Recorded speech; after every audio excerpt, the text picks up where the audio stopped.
I'm John, and tonight I want answers about bone marrow. There's no stopping us now because we're live.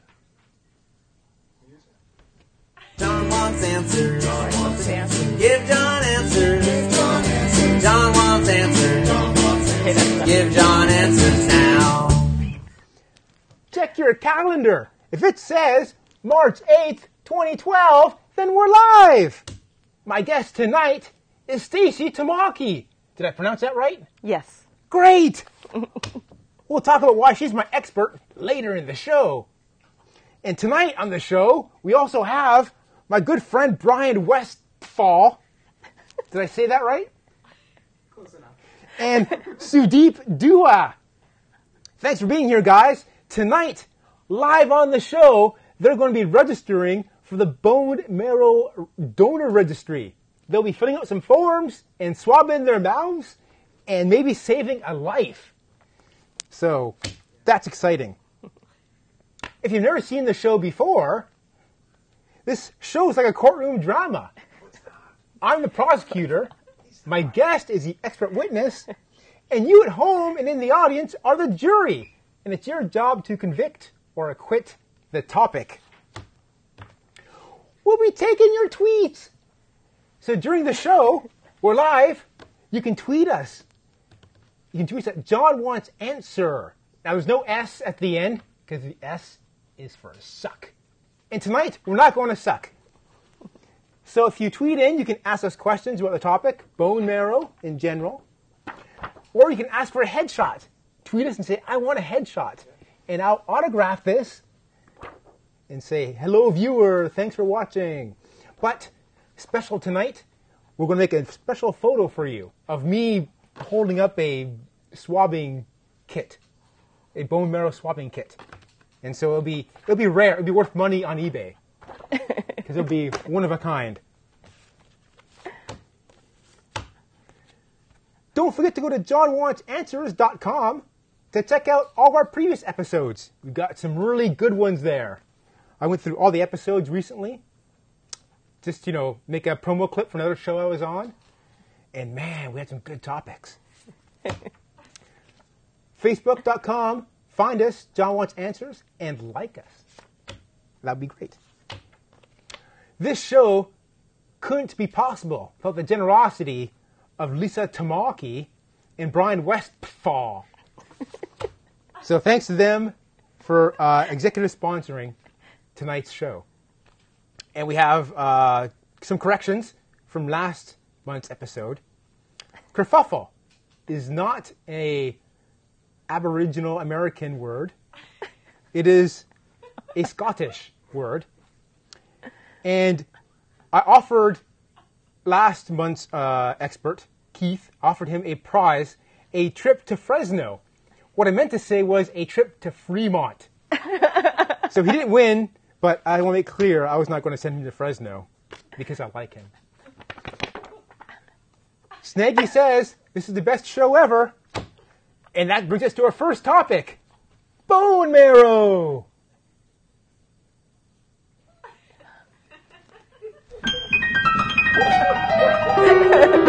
Wow, that was unexpected. So, my guest tonight is Stacie Tamaki. Why are you an expert on bone marrow? I became an expert on bone marrow in 2009 when my cousin was diagnosed with a form of blood cancer, similar to leukemia, but called myelodysplastic syndrome.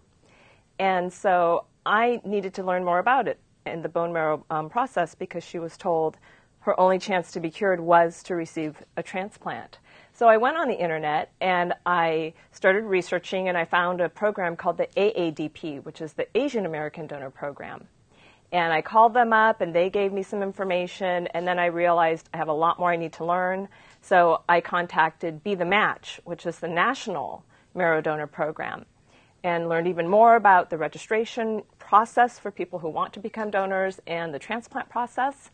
And then from there, I built my cousin a website called Helping Tammy to launch an online bone marrow donor awareness campaign and to advocate to get more people nationwide to join the Marrow Donor Program.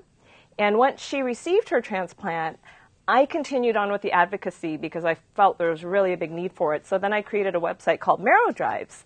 And these are examples of some of the ideas on there. There's many different tutorials for patients and their family and friends who want to do something to raise awareness for their own loved ones.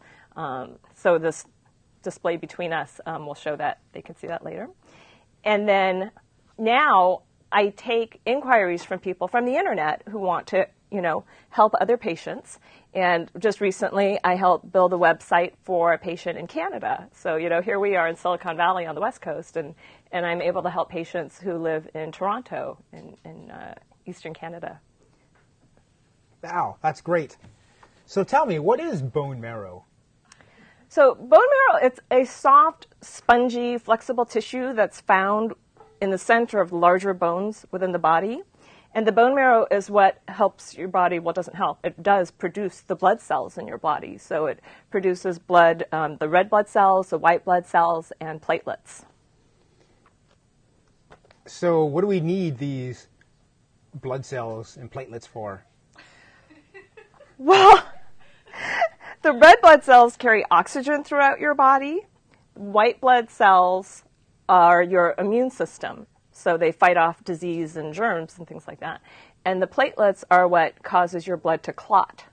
So if any of these functions aren't working, then your body can't function properly. So what kind of diseases would a person have if they needed new bone marrow? The most common are usually blood cancers or very severe anemias like sickle cell anemia. But things like leukemia, the myelodysplasia are what you most frequently hear about. But sometimes people will have conditions that aren't related to blood. So their blood cells may be fine, but other things in their body aren't functioning properly. So like the patient in Canada, for instance, Christina, she has a disease called Minji. And hers is a completely different problem where her body has a genetic defect so that her enzymes aren't complete. One particular enzyme isn't complete. And it allows these toxic chemicals that are natural in your body, but your body's supposed to be processing them, they build up. And so they're harming her. And by getting a healthier bone marrow, in her bones after a transplant, her body will be able to make a complete enzyme again and help restore her health. So is donating painful? Like how do I give my bone marrow? Right. I think one of the biggest myths about the donor program is people think that donating bone marrow is excruciatingly painful. That's what I always thought. Yeah. They, for some reason, everyone thinks it's extracted from your spine with this huge needle. That's what I saw on TV. Yeah. And in reality, probably 70 to 80% of the time that bone marrow is now donated is given through a method called PBSC, which stands for peripheral blood cell, or stem cells, peripheral blood stem cells. And so what happens is the donor is given medication that makes the bones overproduce stem cells. So they're released into the bloodstream. And what happens then is they take this medication for 5 days, they'll go to the hospital, and blood is taken out of one arm, it's run through an apheresis machine, so it's like collecting plasma. And then the apheresis machine holds all the stem cells, and all the rest of their blood comes out of the machine and back into their other arm again. And so the pain is pretty much as having 2 needles inserted into your arms. Well, that's not bad at all. Yeah. And then the other method, which is the needle and bone method, is where the bone marrow itself is extracted from the back of the hip bones. So it's the pelvic bone, never the spine, where the marrow is extracted from. That in itself isn't painful because it's always done under anesthesia, so you won't even feel when they're extracting it. Right. And all of the accounts I've read online is that most people will feel some discomfort for a few days, maybe a couple weeks after. That's nothing more severe usually than feeling like a tenderness or a bruised area on the back of their hips. I get bruised all the time. Yeah, so, to save a life, a little discomfort. Yeah. Most people are willing to do that. That's a trade-off I'd be willing to give. Yeah. So what's the difference between bone marrow and stem cells? They're actually the same thing. It's a little confusing because sometimes you'll see people launch a bone marrow donor drive, and other times it'll be called a stem cell donor drive. And it falls back to the explanation I just shared with you about the peripheral blood stem cells. If they're collecting, the stem cells that way, then they're usually called stem cells. If they're taking it from the back of the pelvic bone, then it's bone marrow. And it's not up for the donor to decide how they're giving. The doctors decide which method will work best for the patient.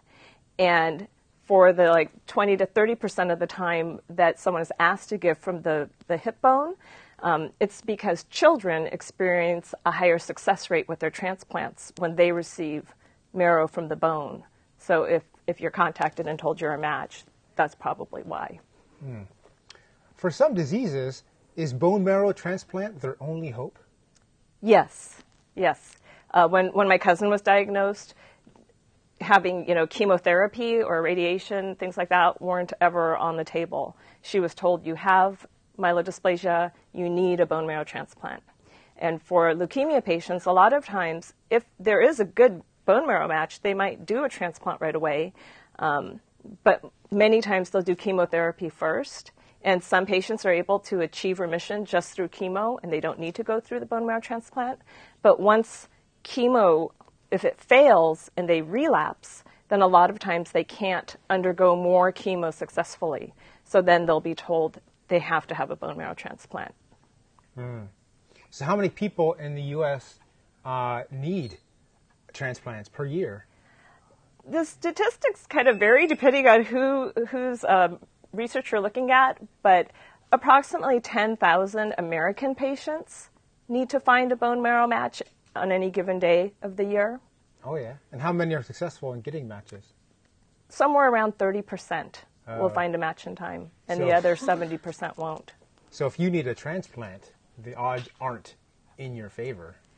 Not at this time, but they're improving because it used to be even less than that.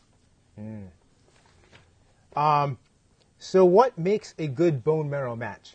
So if I register in the registry as a donor, how do they match me with someone who needs? Well, a lot of people think that bone marrow matches are blood matches, and they're not. It's actually a chromosome match, and in particular, it's called an HLA match. It's a human leukocyte antigen, and that's a protein that's attached to the cells. And so because it's a chromosome match, most people will find their matching donor within the same ethnic group of whatever their own ethnicity is. And so normally you'll find that a donor and patient will be of the same ethnicity. Not always. It doesn't happen often, but very rarely you'll get a donor and a patient completely different ethnic backgrounds, and yet they'll be a match. Is it most common that you can find a match in your family, like a close relative? You have your best odds of finding a match within your family, but only 30% of patients will. So the other 70% of patients then have to go to the National Marrow Donor Registry and hope that there's, an anonymous stranger in there willing to give them their marrow if they're a match. Okay. We have to stop for a break now. When we come back, we're going to take your tweets, and then we're going to talk some more about bone marrow. So we will see you soon.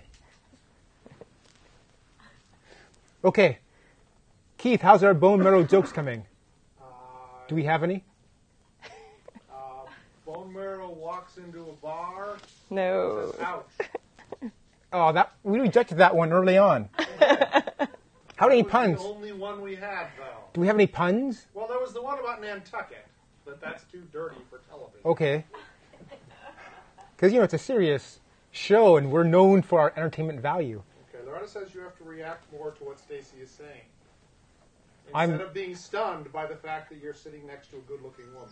I'm looking deep into her eyes. Is that not what Where I am I doing? supposed to be looking? That's going to get you in trouble. You should look in my eyes.